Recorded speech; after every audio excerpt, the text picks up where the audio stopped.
Hello friends, नमस्कार। आप सभी का परम क्लासेस चैनल के इस मंच पर हार्दिक स्वागत है। दोस्तों, आज हम जो जानने वाले हैं वह राष्ट्र के लिए बहुत ही जरूरी है और उतना ही जरूरी है आपके लिए जानना, क्योंकि यह आपके हर एग्जाम में, हर परीक्षा में आने वाले एमसीक्यूज को अपने में शामिल किए हुए है। तो दोस्तों, आज जो टॉपिक है वो क्या है, उसके फायदे क्या है, चुनौतियां क्या है, उद्देश्य क्या है, कार्य क्या है, हम उनको जानेंगे और बिना कोई इधर उधर की बात किए सीधे टॉपिक पर आते हैं। उसका नाम है NGO. NGO means non governmental organization, जिसका मतलब है गैर सरकारी संगठन। गैर सरकारी संगठन क्या होता है? ऐसे संगठन जो कि स्वेच्छा से संगठित होते हैं, गठित होते हैं। फिर भी इसके बारे में हम जान लेते हैं कि ये क्या है, आखिर कब आया शब्द है वो, तो जान लेते हैं इसको। एक गैर सरकारी संगठन मतलब एनजीओ एक गैर लाभकारी स्वैच्छिक नागरिकों का समूह है जो स्थानीय, राष्ट्रीय या अंतर्राष्ट्रीय स्तर पर गठित होता है, संगठित होता है। दोस्तों, एनजीओ एक व्यापक शब्द है जिसमें विविध संगठनों की एक श्रृंखला शामिल होती है। दोस्तों, एनजीओ तो एक शब्द है, लेकिन उसमें कई तरह के एनजीओ शामिल होते हैं, कई प्रकृति के एनजीओ होते हैं। तो सबसे पहले हम एनजीओ के शब्द को ही विस्तार से जान लेते हैं। विश्व बैंक एनजीओ को निजी संगठनों के रूप में परिभाषित करता है। विश्व बैंक क्या करता है? क्या कहता है कि ये निजी संगठन है, जबकि जो दुखों को दूर करने, गरीबों के हितों को बढ़ावा देने, पर्यावरण की रक्षा करने, बुनियादी सामाजिक सेवाएं प्रदान करने या सामुदायिक विकास के लिए गतिविधियां करते हैं। एनजीओ क्या है? एनजीओ एक ऐसा निजी संगठन है, संस्थान है जो कि जो जरूरतमंद लोग हैं, जो सामाजिक गरीब तबके के लोग हैं, जो जरूरतमंद लोग ऐसे हैं जो कि पढ़ाई नहीं कर पाते हैं, पर्यावरण संरक्षण है, उन सबके लिए ये जो संगठन है वो गतिविधियों का संचालन करते हैं। अब जानते हैं आगे, ये संगठन सरकार का हिस्सा नहीं है, इसलिए तो निजी कहलाते हैं, गैर लाभकारी संगठन कहलाते हैं।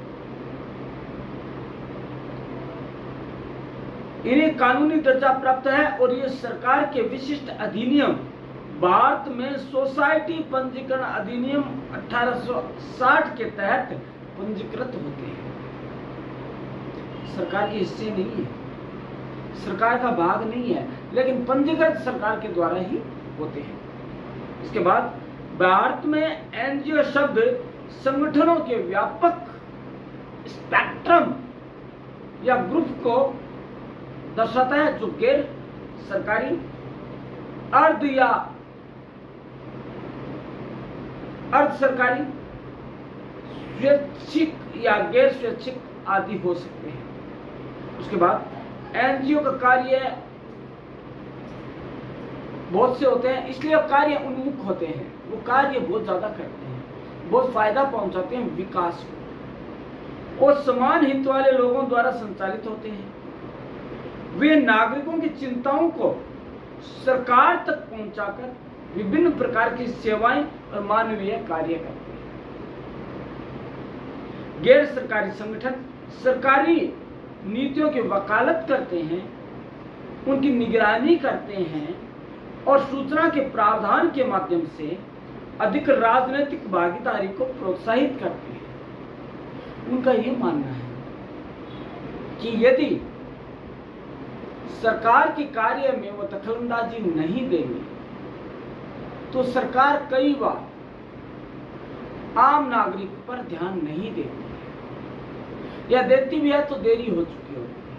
तो ये क्या करते हैं, निगरानी करते हैं सरकार के कार्यों की, और सरकार को प्रेरित करते हैं, उत्प्रेरित करते हैं, और उन्हें सजग करते हैं कि जनता क्या चाहती है और उनके लिए क्या किया जाए। ठीक है। एनजीओ विभिन्न मुद्दों जैसे मानवाधिकार, पर्यावरण संरक्षण, स्वास्थ्य के लिए काम कर सकते हैं। इन्हें आमतौर पर गैर राज्य, गैर लाभकारी उन्मुख समूह माना जाता है।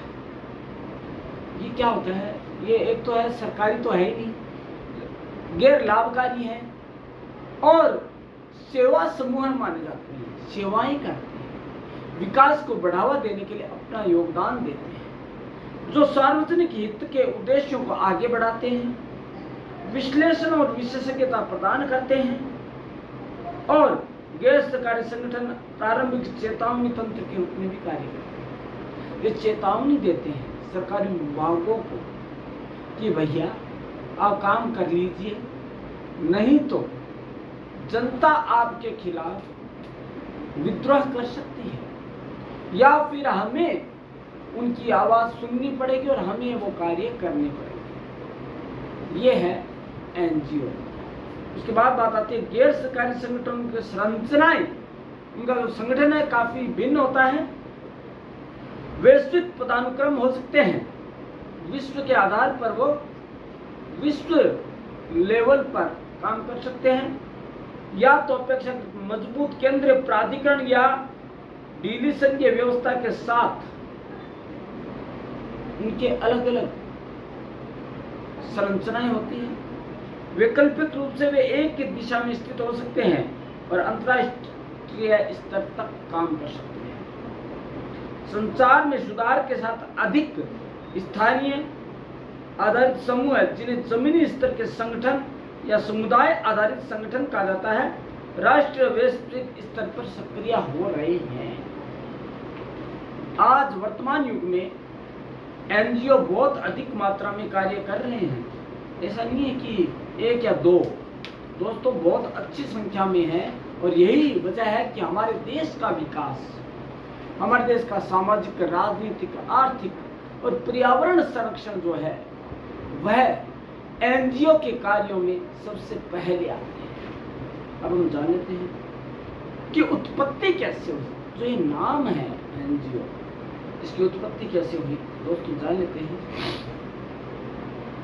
शब्द गैर सरकारी संगठन या एनजीओ 1945 में अस्तित्व में आया, क्योंकि संयुक्त राष्ट्र को अपने चार्टर में अंतर सरकारी विशेष एजेंसियों और अंतर्राष्ट्रीय निजी संगठनों के भागीदारी अधिकारों के बीच अंतर करने की आवश्यकता पड़ी।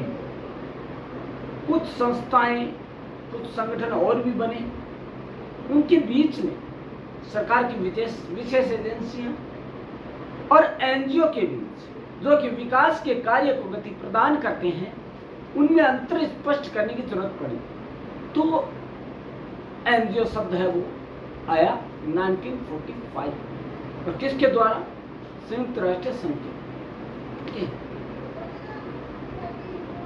अब है एनजीओ को तो हमने जान लिया क्या होता है, गैर लाभकारी और गैर सरकारी संगठन। लेकिन दोस्तों बात यह आती है कि इसके प्रकार कितने हैं, how many types of NGO. दोस्तों प्रकार को देख लेते हैं, अलग अलग तरह के हैं इनके प्रकार, अलग अलग आयाम के अंदर हम इसको देखेंगे क्या क्या प्रकार हो सकते हैं। दोस्तों एनजीओ को उनके अधिविन्यास और संचालन के स्तर पर वर्गीकृत किया जा सकता है। उसमें ओरिएंटेशन पर आधारित है। पहला तो ओरिएंटेशन, कैसे उनका संचालन किया जाता है। धर्मार्थ अधिविन्यास, तो धर्मार्थ अभिन्यास क्या होता है? इसमें लाभार्थियों की बहुत कम भागीदारी के साथ ऊपर से नीचे तक प्रयास शामिल है। इसमें गरीबों की जरूरतों को पूरा करने के लिए निर्देशित गतिविधियों वाले गैर सरकारी संगठन शामिल हैं। भोजन, कपड़ा या दवा का वितरण, आवास, परिवहन, स्कूल आदि का प्रावधान किया जाता है। ऐसे गैर सरकारी संगठन प्राकृतिक या मानव निर्मित आपदा के दौरान रात गतिविधियों में भी भाग ले सकते हैं। दोस्तों, धर्मार्थ ये है जो सारा सेवा का कार्य करते हैं। हर वक्त रोटी कपड़ा और मकान हो गया, दवाएं वितरण करनी हो गई, आवास संबंधी व्यवस्था हो गई, परिवहन संबंधी व्यवस्था हो गई, इन सब का कार्य। और इसके अलावा जब आपदा आती है तो उस समय भी ये बढ़ चढ़ कर हिस्सा लेते हैं। उसके बाद बात आती है सेवा अभिविन्यास। इसमें स्वास्थ्य, परिवार नियोजन या शिक्षा सेवाओं के प्रावधान जैसी गतिविधियों वाले गैर सरकारी संगठन शामिल है, जिसमें गैर सरकारी संगठन कार्यक्रमों के डिजाइन कार्यान्वयन के साथ साथ सेवा प्राप्त करने में भाग लेते हैं। ये क्या करते हैं? एक है तो गैर सरकारी संगठन, लेकिन सरकार की सहायता भी करते हैं। किन अर्थों में?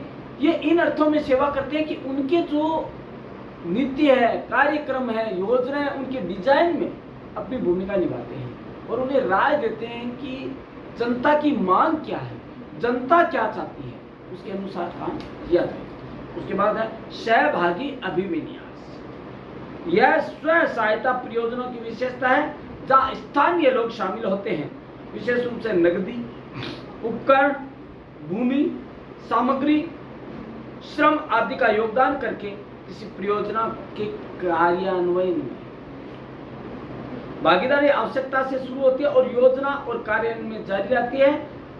चरणों सहकारी समितियों के अक्सर सहभागी रुझान होता है। होता क्या है दोस्तों? इस तरह की जो सहभागी अभिविन्यास है वो गांवों में आवश्यकता के अनुसार संगठित होते हैं, संचालित होते हैं और जो योजना उन्होंने खुद ने बनाई है, क्या काम करना है, उसके कार्यान्वयन और सफल क्रियान्विति तक उनका वो कार्य होता है। उसके बाद वो स्वतः बंद करते हैं, स्वतः बंद हो जाते हैं। उसके बाद जैसे नया कार्यक्रम चालू हुआ, वही लोग एक नया एनजीओ बनाकर उसके कार्य को शुरू करते हैं। उसके बाद बात आती है सशक्तिकरण अभिविन्यास। इन गैर सरकारी संगठनों का उद्देश्य गरीब लोगों को, उन्हें उनके जीवन को प्रभावित करने वाले सामाजिक, राजनीतिक और आर्थिक कार्यों की स्पष्ट समझ विकसित करने में मदद करना है। दोस्तों, ग्रामीण क्षेत्रों में आज भी अशिक्षा है, तो उन तक सामाजिक, राजनीतिक और आर्थिक समझ विकसित हो सके, ऐसी शक्ति का प्रवाह कर, यह उनका मूल उद्देश्य है। उसके बाद कभी कभी ये समूह किसी समस्या या मुद्दे के आसपास अनायास विकसित हो जाते हैं। कोई भी मुद्दा, जैसे कि बाल विवाह हो गया, जैसे कि सती प्रथा हो गया, जैसे कि अशिक्षा हो गया, जैसे कि अंधविश्वास हो गया, जैसे कि बालिका भ्रूण हत्या हो गई, कन्या भ्रूण हत्या हो गई। तो दोस्तों क्या होता है, इनके आधार पर एक नया एनजीओ बना लिया जाता है और उसी के अंतर्गत उसी दिशा में प्रयास किए जाते हैं ताकि सरकारों को विकास के लिए ज्यादा समय मिल सके। अब है संचालन के स्तर पर कौन कौन से प्रकार हैं। संचालन के स्तर पर हम एनजीओ को किन किन भागों में बांट कर देख सकते हैं, किन किन नामों से देख सकते हैं। पहला, समुदाय आधारित संगठन। लोगों की अपनी पहल से उत्पन्न होते हैं। इनमें खेल क्लब, महिला संगठन, पड़ोस संगठन, धार्मिक या शैक्षणिक संगठन शामिल हो सकते हैं। इनकी एक विशाल विविधता है, जिनमें से कुछ राष्ट्रीय, अंतर्राष्ट्रीय, गैर सरकारी संगठन या द्विपक्षीय या अंतर्राष्ट्रीय एजेंसियां भी शामिल होती है और अन्य बाहरी मदद से स्वतंत्र हैं। कुछ शहरी गरीबों की चेतना बढ़ाने या आवश्यक सेवाओं तक पहुंच प्राप्त करने में उनके अधिकारों को समझने में मदद करते हैं, जबकि अन्य सब ऐसी सेवाएं प्रदान करने में शामिल है। दोस्तों, होता क्या है, महिला संगठन हो गया, ऐसा ही कोई और संगठन, वृद्धजन संगठन हो गया, युवा प्रकोष्ठ हो गया, ऐसे कई संगठन हैं जो कि इस उद्देश्य से संगठित हो जाते हैं कि हमारा मेन उद्देश्य, मूल उद्देश्य आम लोगों के मन और मस्तिष्क में एक समझ विकसित करनी है, जिससे कि वो विकास की मूल धारा से जुड़कर विकास को आगे बढ़ाने में, अग्रसर करने में अपना योगदान दे सके। उसके बाद है शहर व्यापी संगठन। इनमें रोटरी या लॉयंस क्लब, वाणिज्य या उद्योग मंडल, व्यापार गठबंधन, जातीय शैक्षिक समूह या सामुदायिक संगठनों के साथ संघ जैसे संगठन शामिल होते हैं। दोस्तों क्या होता है, जैसे कई ऐसे संगठन, जैसे कोई समाज है, उनके बहुत बड़े कोई संत हुए हैं, उनके नाम से एक संगठन बना लिया जाता है।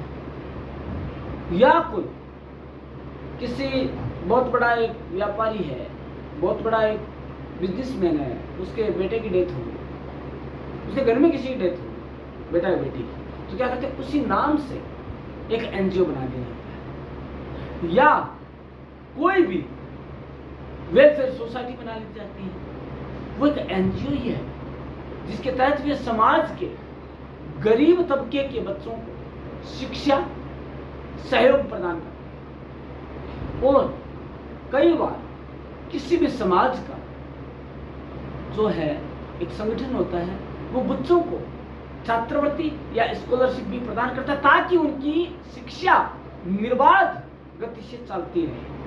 उसके बाद बात आती है राष्ट्रीय गैर संगठनों में रेड क्रॉस, YMCA, YWCA, पेशेवर संगठन आदि जैसे संगठन भी शामिल हैं। इनमें से कुछ की राज्य और शहर शाखाएं और स्थानीय गैर सरकारी संगठनों की सहायता करती हैं। दोस्तों रेड क्रॉस, ये तो red ribbon club, red cross, ये सारे के सारे एनजीओ हैं जो कि अलग अलग तरह की जो बीमारियां होती हैं, जो लाइलाज बीमारियां जैसे एड्स है, जैसे कुष्ठ रोग है, उनके निवारण और उनके प्रति जागरूकता लाने में, लोगों को जागरूक करने का कार्य है। और इनके जो परिणाम है बेहद ही उत्साह बढ़ाने वाले। देश में जिन जिन बीमारियों को दूर करने में सरकार के प्रयास नाकाफी रहे हैं, उन्हें उनकी जो है असफलता को दूर करने में ये गैर सरकारी संगठन बहुत अधिक प्रभावी भूमिका का निर्वहन करते हैं। उनके परिणाम भी निकले हैं कि देश में जागरूकता आई उन बीमारियों के प्रति, क्योंकि इनका संचालन ऐसे प्रबुद्ध लोगों के हाथों में होता है जिनका ध्येय ही समाज सेवा है। उसके बाद अंतर्राष्ट्रीय एनजीओ में रेडा बारना, सेव द चिल्ड्रन संगठन, ऑक्सफैम, केयर फोर्ड और फोर्ड ऑफ रॉकफेलर फाउंडेशन जैसी धर्मनिरपेक्ष एजेंसियों से लेकर धार्मिक रूप से प्रेरित समूह तक शामिल है। दोस्तों ये लोगों में धर्मनिरपेक्षता का वातावरण बनाती है और उन्हें यह सिखाती है, समझाती है कि हम एक परिवार है, एक समुदाय है, वासुदेव कुटुंबकम है और हम सब अलग अलग नहीं होकर विविध धर्मी होते हुए भी अनेकता में एकता के पक्षधर है। तो ये एनजीओ के प्रकार है। अब हम जान लेते हैं कि एक देश में, किसी भी राष्ट्र में एनजीओ की जरूरत क्यों पड़ती है। दोस्तों एनजीओ की जरूरत किसी भी देश में विकास को गति देने के लिए एक सहायक के रूप में काम में आती है। उसकी जो आवश्यकता है वो उसकी सफलता की कहानी खुद कहती है। दोस्तों हम जान लेते हैं पहली आवश्यकता, दो तरफा संचार। एनजीओ में दो तरफा संचार चैनल के रूप में कार्य होता है, अर्थात लोगों से सरकार तक ऊपर की ओर, सरकार से लोगों तक नीचे की ओर बातचीत होती है। उनमें क्या होता है दोस्तों, ये लोगों की जो महत्वाकांक्षाएं हैं, जो जरूरतें हैं, जो आवश्यकताएं हैं, वो क्या चाहती है, किस क्षेत्र में विकास चाहती है, कितना विकास चाहती है, तो ये आम लोगों से डायरेक्ट कनेक्टेड होते हैं। तो क्या करते हैं, आम लोगों की बातें सरकार तक और जो सत्ता है उन्होंने क्या निर्णय लिए, उनकी क्या सोच है, वो क्या करने जा रही है उनके लिए, वो उन तक पहुंचाने का कार्य करती है। इसलिए उसकी आवश्यकता है। और ये क्या करती है, एक संभव प्रयास करती है, हर संभव प्रयास की आम जन तक वो सारी सुविधाएं पहुंचे जो कि सरकार पहुंचानी चाहती है। अगला है स्वयं संगठन। एनजीओ महत्वपूर्ण सामाजिक नागरिक मूल्यों को बढ़ावा देने के लिए लोगों को स्वेच्छा से एक साथ काम करने में सक्षम बनाते हैं। इसके अलावा स्थानीय पहल और समस्या समाधान को बढ़ावा देते, समस्या को नहीं, समस्या के समाधान को बढ़ावा देते हैं, जैसे पर्यावरण, स्वास्थ्य, गरीबी उन्मूलन, संस्कृति और कला, शिक्षा आदि क्षेत्रों की एक विस्तृत श्रृंखला में अपने काम के माध्यम से गैर सरकारी संगठन समाज की विविधता को दर्शाते हैं कि वे समाज के हर क्षेत्र में, हर तबके तक अपने कार्य के माध्यम से विकास की लहर ला सकते हैं। उसके बाद वे नागरिकों को सशक्त बनाने और जमीनी स्तर पर बदलाव को बढ़ावा देकर समाज की मदद करें, इसलिए आवश्यक है। दोस्तों, स्वयंसेवी संगठन करते क्या है, आम आदमी से जुड़ते हैं, प्रत्यक्ष जुड़ाव होता है, वो उनकी बातें सुनते हैं, उनकी समस्याएं सुनते हैं, उनको दूर करने का प्रयास करते हैं। उसके बाद बात आती है गरीबों का प्रतिनिधित्व। दोस्तों, ये जो गैर सरकारी संगठन है ना, ये किसके लिए बनाए जाते हैं, अमीरों के लिए नहीं, ये अमीरों के द्वारा गरीबों के लिए बनाए जाते हैं, जिनका मूल उद्देश्य है आम जन की सेवा करना, उनकी जो कमियां हैं, उनके पास जो चीजें नहीं है, उन्हें मुहैया करवाने की कोशिश करना। दोस्तों, बड़े बड़े समूह हैं जिनके एनजीओज हैं जो फ्री शिक्षा, फ्री मकान, फ्री आवास, फ्री रोटी कपड़ा, यहाँ तक कि फ्री चिकित्सा तक मुहैया करवा रहे हैं। और कोरोना के दौरान आपने देखा भी होगा, बहुत से ऐसे संगठन हैं जो कि गरीबों की मदद के लिए आगे आए।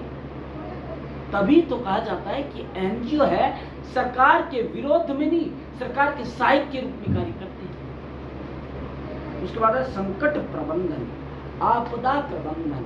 दोस्तों, कई बार ऐसा होता है जैसे कई राज्यों में, हमारे भारत जैसे विविध आयामी विविधतापूर्ण राष्ट्र के अंदर कई बार आपदा आ जाती है, आपदाएं घर कर जाती है। जैसे उत्तराखंड में बादल का फटना, भारी हिमपात, भारी हिमस्खलन, जमीन का, भूमि का कटाव, बाढ़।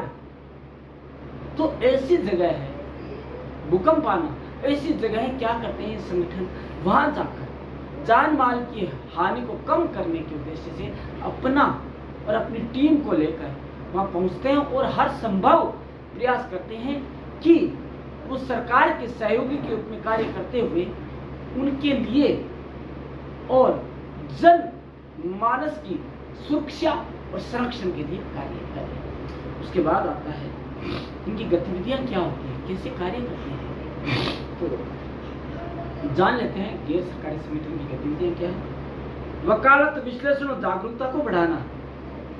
दोस्तों, ये प्रतिनिधि और स्वयं नियुक्त आधार पर लोगों के लिए आवाज के रूप में कार्य करते हैं, मुद्दों पर शोध करते हैं, विश्लेषण और जनता को सुनिश्चित करते हैं, सूचित करते हैं। मीडिया अभियानों और सक्रियता के अन्य रूपों के माध्यम से नागरिक कार्यवाही को संगठित करना और व्यापारिक नेताओं और नीति निर्माताओं की पैरवी करना। उनसे बातचीत करते हैं और उनसे पैरवी यह करते हैं कि आप इन समस्याओं पर ध्यान दीजिए ताकि आम जन के अधिकारों की सुरक्षा हो सके और आम जन भी एक स्वच्छंद हवा में, स्वस्थ हवा में स्वतंत्र विचलन कर सके। दलाली, विभिन्न क्षेत्रों और समूहों के बीच मध्यस्थता के रूप में कार्य करते हैं ताकि दोनों तरफ के कार्य संभव हो सके, सफल क्रियान्वयन हो सके विकास योजनाओं का। दोस्तों, सरकारें योजना तो बना देती है लेकिन उनका लोगों तक, आम जन तक पहुंच और सक्रिय सफलता मिलना और सक्रियता से कार्य होना, इसमें जो ये संगठन है, एनजीओ है, गैर लाभकारी संगठन है, इनकी बहुत अधिक महत्वपूर्ण भूमिका होती है।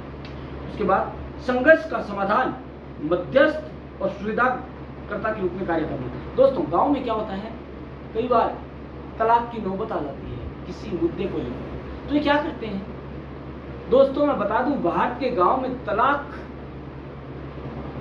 वकीलों के पास तो बहुत बाद में जाता है, कोर्ट का केस तो बाद में बनता है, एकदम अंतिम, जबकि पहले ही समझाइश के जरिए दोनों पक्षों को समझाकर मामला सलटा दिया जाता है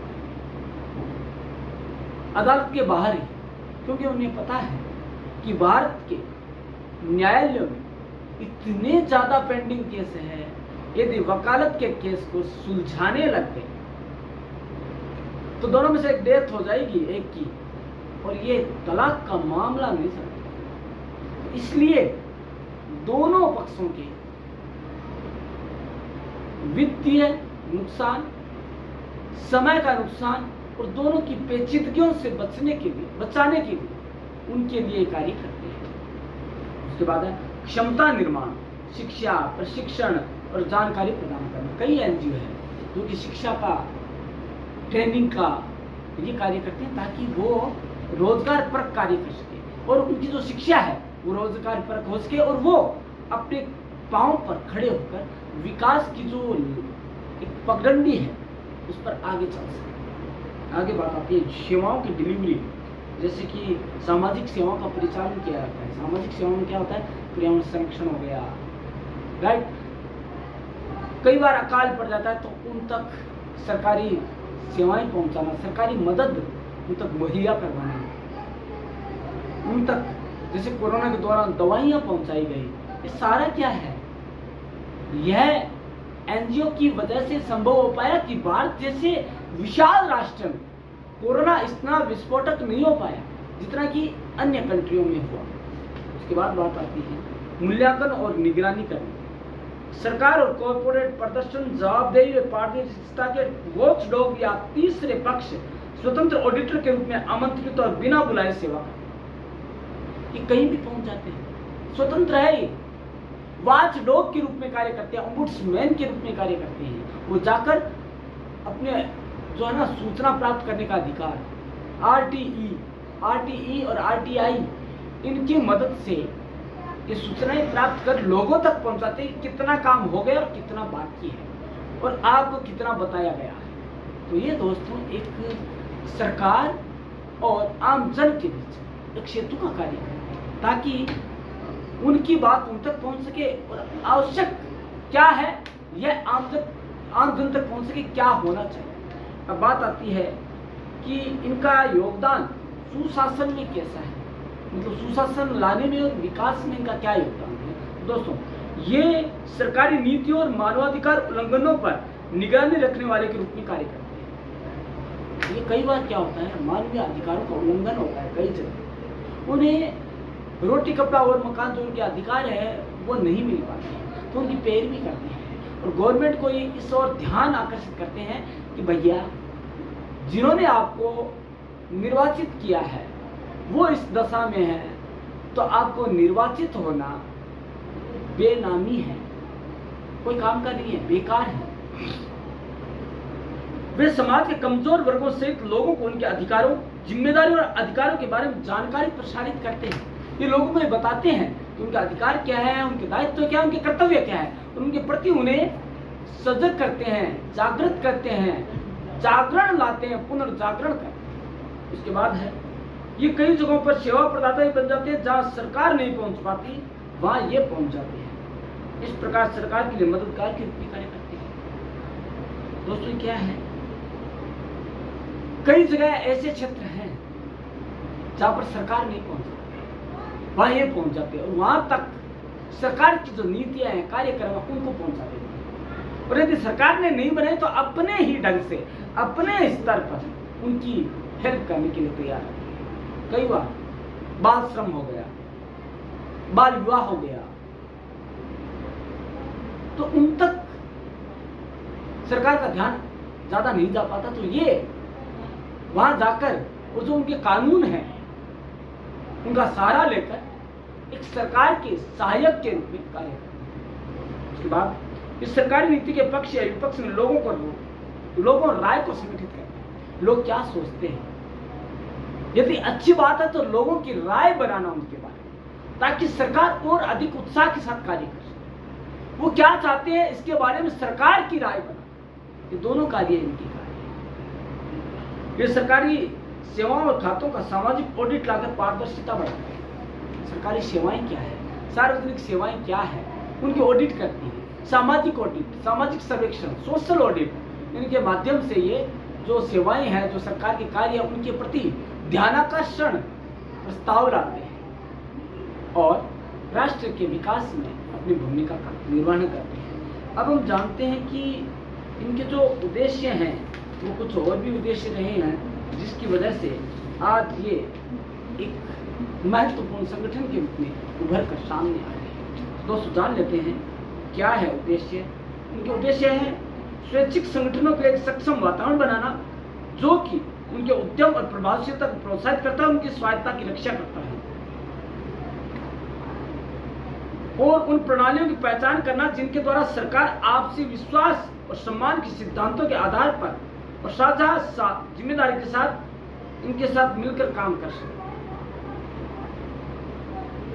स्वैच्छिक संगठनों को शासन और प्रबंध की पारदर्शी और जवाबदेही प्रणाली अपनाने के लिए प्रोत्साहित करना, ये है कि इन उद्देश्यों के लिए इनकी स्थापना की गई और ये इन्हीं उद्देश्यों पर कार्य करती है, ताकि समाज को ये बता सके कि वो सरकार के विरोध में नहीं, सरकार के सहयोगी या सहायक के रूप में कार्य कर रहे हैं। उसके बाद आती है सफलता की कहानियां क्या है, क्या वजह है कि हम इसे माने कि ये सफल है, इनका संचालन सफल हो रहा है।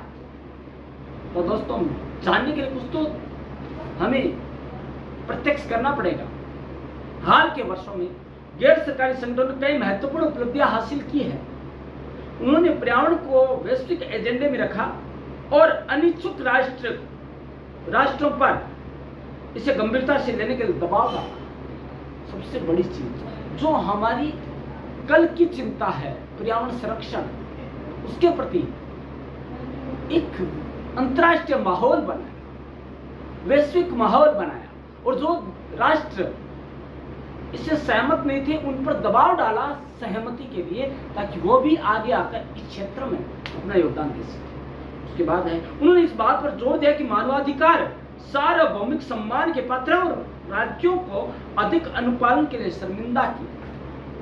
उन्होंने ये कहा कि भैया, राज्य व्यक्तियों के से मिलकर बना है, आम जन से मिलकर बना है। यदि उनकी नहीं सोच रहे तो काहे का राज्य, काहे का समुदाय। तो उनको इस कदर प्रभावित किया उनकी सोच को कि वो आगे आकर पर्यावरण संरक्षण, सामाजिक विकास, आर्थिक विकास, राजनीतिक विकास के क्षेत्र में कुछ करने को सोचने लगे। उन्होंने बच्चों, विकलांगों, महिलाओं, स्वदेशी लोगों के अधिकार और कल्याण के लिए दबाव डाला। उन्होंने कहा जो ये वंचित वर्ग हैं उनके लिए यदि सरकार नहीं करेगी तो कौन करेगा। और कई बार सरकारें नहीं मानती तो अपने ढंग से ऐसी जरूरतों को देखने का कार्य करते हैं। वो जरूरतमंद लोगों के लिए ही होते हैं, वो जरूरतमंद लोगों के लिए सरकार का ध्यान आकर्षित करते हैं, ताकि वो राज्य सरकार हो चाहे राष्ट्रीय सरकार हो, उस स्तर पर आकर कार्य कर सके। उसके बाद उन्होंने शक्तिशाली देशों को निरस्त्रीकरण की मेज पर आने के लिए मजबूर किया। उन्होंने कहा कि अहिंसा को अस्त्र के रूप में अपनाया जाए और जो शस्त्र है उनको दूर रखा जाए, क्योंकि इसी में मानवता की भलाई है।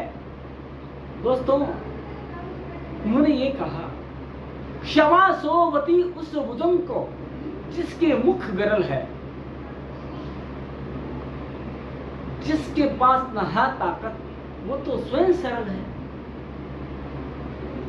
क्षमा शोभती उस भुजंग को जिसके मुख गरल है। उन्होंने कहा ये जो क्षमा है वर्ड, वह बड़े बड़े राष्ट्रों को शोभा देती है। उनको वह दर्जा दिया कि आप किसी को माफ करने के स्तर पर हैं, आप उस स्तर पर हैं जो कि छोटी मोटी गलतियों को माफ कर सकते। उन्होंने ये जो संगठन है, उन्होंने समझाने की कोशिश की और आज उस सफल अभियान की ये तस्वीर है कि आज बहुत से देशों ने निशस्त्रीकरण की मेज पर हस्ताक्षर किए हैं।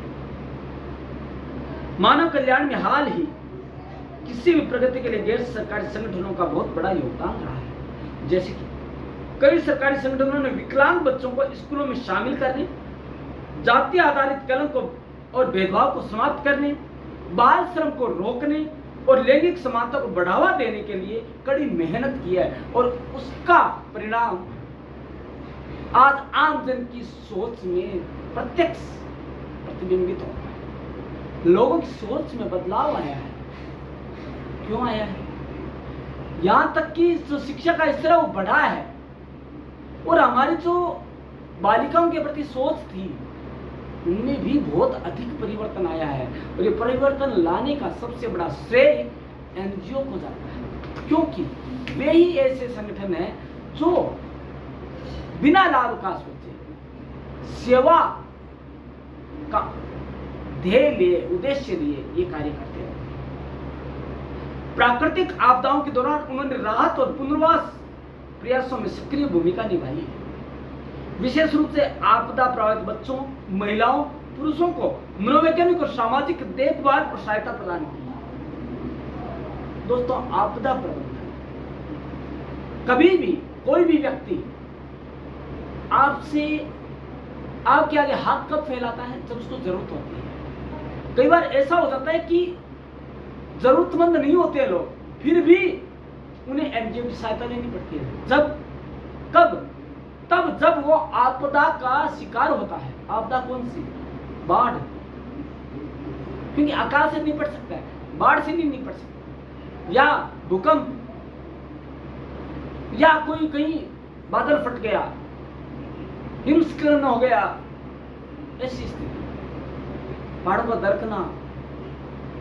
तो ऐसी स्थिति में क्या करते हैं ये एनजीओ? उनकी हेल्प करते हैं और उन्हें सुरक्षित स्थानों पर पहुंचाने का कार्य करते हैं। गैर सरकारी संगठन किसानों और उत्पादकों की सहकारी समितियों और महिला स्वयं सहायता समूहों के गठन और क्षमता निर्माण में भी सहायक रहते हैं।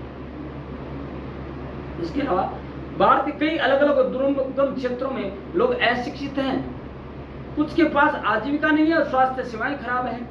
इस प्रकार स्माइल फाउंडेशन स्वास्थ्य देखभाल, महिला सशक्तिकरण, शिक्षा और आजीविका प्रदान करने में महत्वपूर्ण भूमिका निभा रही है।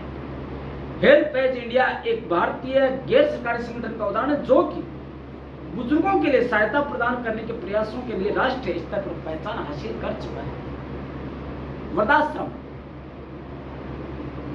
बना तो लिए गए, पर वहां पे जो वृद्ध लोग हैं, उनकी उम्र क्षीण ना हो जाए, उनके विकास के लिए उन्होंने कई योजनाएं बनाई ताकि उनको उन योजनाओं से जोड़कर उनका जो समय है वो भी व्यतीत हो सके और विकास में उनकी भागीदारी भी हो सके। ऐसे भी कार्य करती है ये हेल्पेज इंडिया।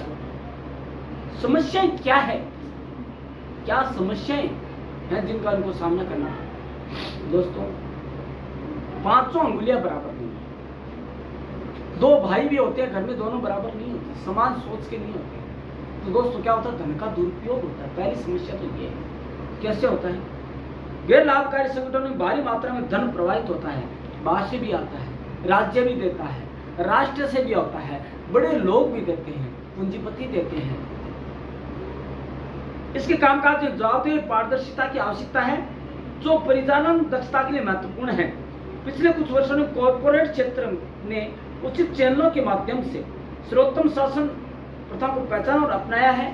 एनजीओ क्षेत्र को राष्ट्र के तीव्र और क्रमबद्ध विकास के लिए सर्वोच्च वैश्विक प्रथा को अपनाने की जरूरत है, अन्यथा धन का लोभ और धन का अपव्यय होने से नहीं रोका जा सकता। मनी लॉन्ड्रिंग, विदेशी धन प्राप्त करने वाले भ्रष्ट या बेईमान एनजीओ मनी लॉन्ड्रिंग के लिए माध्यम के रूप में कार्य कर सकते हैं, जैसे एमटी मनी ट्रांसफर। ऐसा आ गया, कई एनजीओ हैं जो कि है अलाभकारी नाम के लिए, लेकिन है वो लाभकारी जो अपने फायदे के लिए किसी भी हद तक सार्वजनिक क्षेत्र और गैर सरकारी संगठनों के बीच विश्वास और समन्वय की कमी। सरकार तो सोचती है कि ये हमें दिखाना चाहते हैं क्या हम इनसे प्रभावी नहीं है, और सरकार ये चाहती है कहीं हमारी सत्ता ना छीन ले। तो दोस्तों ये जो अविश्वास है, उसकी जो प्रकाष्ठा है, वो उन्हें कार्य करने देने में बहुत रोड़े अटकाती है। उसके अलावा गैर सरकारी संगठनों के एक बड़े हिस्से के कामकाज में पारदर्शिता की कमी पाई जाती है। धर्मार्थ कार्यों के लिए धन दान करने में झिझक होती है, क्योंकि आम जनता इस क्षेत्र की गैर लाभकारी भावना की वास्तविकता के बारे में काफी हद तक निंदक है। उनका मानना है कि हम जो पैसा देंगे क्या पता वो जरूरतमंदों तक पहुंचेगा भी या नहीं।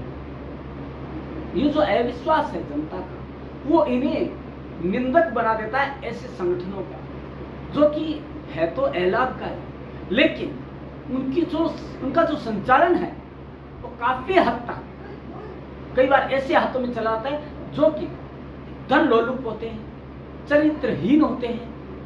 इस तरह के लोग हैं, वो इन्हें संचालन करने लग जाते हैं। इनकी कार्य प्रणाली अलोकतांत्रिक है, गैर पारदर्शी है, क्योंकि इन पर सरकार का कोई दबाव नहीं है, सरकार का कोई नियंत्रण नहीं है। तो ये अश्रृंखल हो जाते हैं। कई बार पैसा बहुत आता है, उनका दुरुपयोग करते हैं।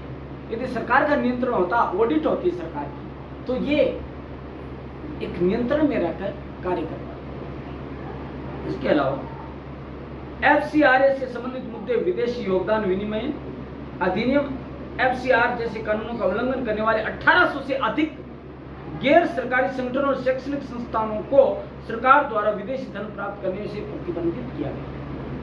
1800 NGO ऐसे हैं जिन्होंने शिक्षा जैसे पावन क्षेत्र को, सामाजिक क्षेत्र को बदनाम कर दिया, कलंकित कर दिया, क्योंकि जो पैसा शिक्षा के नाम पर आता था, जन सेवाओं के नाम पर आता था, उन्होंने अपने उपयोग के लिए काम नहीं किया। फलस्वरूप सरकार को ऐसे NGO पर रोक लगानी पड़ी और उन्हें बंद कर देना पड़ा, ताकि वो देश के विकास में बाधक ना बन सके। इसके अलावा दोस्तों बहुत से ऐसे हैं, सुझाव भी है, लेकिन उससे पहले हमें यह जानना आवश्यक है कि कार्य क्या है इनके, जो ये कार्य कर सकते हैं। दोस्तों कार्य किन के लिए, इनके फायदे क्या हैं। हमारे NGO जो हैं हमारे देश में फायदे क्या हैं। ये तो सामाजिक कल्याण के लिए बनाए जाते हैं। सामाजिक कल्याण जैसे कि NGO गरीबों, विकलांगों, विधवाओं, अंधों, अनाथों आदि जैसे वंचित वर्गों की सेवाएं करते हैं। ये शिक्षा, स्वास्थ्य, स्वच्छता आदि क्षेत्रों में महत्वपूर्ण कार्य करते हैं। ये सामाजिक जागरूकता फैलाने और सामाजिक बुराइयों को दूर करने में अपनी अहम भूमिका निभाते हैं। ये लाभ है इसके अलावा विकास, NGO शिक्षा, स्वास्थ्य, कृषि आदि क्षेत्रों में विकासात्मक कार्य करते हैं। राष्ट्र में यदि विकास की लहर लानी है तो NGO का सहयोग लेना ही पड़ेगा। ये लोगों को आत्मनिर्भर बनाने और उनके जीवन स्तर को ऊपर उठाने में मदद करते हैं। ये ग्रामीण क्षेत्रों में विकास में भी महत्वपूर्ण भूमिका निभाते हैं। ये पंचायत स्तर पर उनके सहयोगी के रूप में कार्य करते हैं। पर्यावरण, NGO पर्यावरण संरक्षण के लिए महत्वपूर्ण कार्य करते हैं। ये वृक्षारोपण अभियान चलाते हैं, जल संरक्षण के लिए कार्य करते हैं और लोगों को जागरूक करते हैं ताकि वो पर्यावरण के प्रति सजग रह सके। वे जलवायु परिवर्तन जैसी गंभीर समस्याओं से निपटने में मदद करते हैं। आपदा राहत, NGO प्राकृतिक आपदाओं के दौरान पीड़ितों को भोजन, आश्रय और चिकित्सा सेवा प्रदान करते हैं। इसके अलावा वे आपदा राहत और पुनर्वास कार्यों में महत्वपूर्ण भूमिका निभाते हैं। लोगों का पुनर्वास करना, लोगों को दूसरी जगह शिफ्ट करना, लोगों को दूसरी जगह भेजना, उन सब में भी ये महत्वपूर्ण भूमिका निभाते हैं। नागरिक भागीदारी, NGO लोगों को सामाजिक और राजनीतिक प्रक्रिया में भाग लेने के लिए प्रोत्साहित करते हैं कि आप इस राष्ट्र का एक हिस्सा है, एक ऐसे सिटीजन है जो कि राष्ट्र के निर्माण में अपना योगदान दे सकते हैं, राष्ट्र के विकास की एक मूल कड़ी है।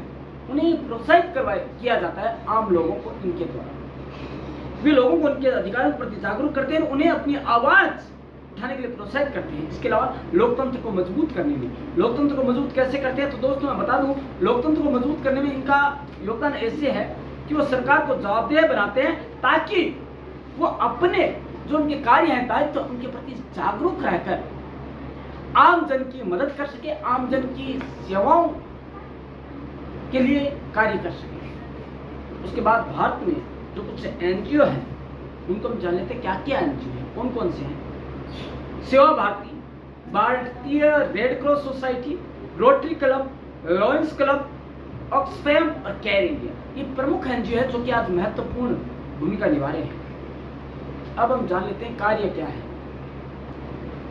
कार्य क्या है इसके, एनजीओ क्या क्या कार्य करते हैं, इनको जानने के लिए हमें जो इनके महत्व हैं उन्हीं पर देखना है। एनजीओ यानी गैर लाभकारी संगठन समाज में महत्वपूर्ण भूमिका निभाते हैं।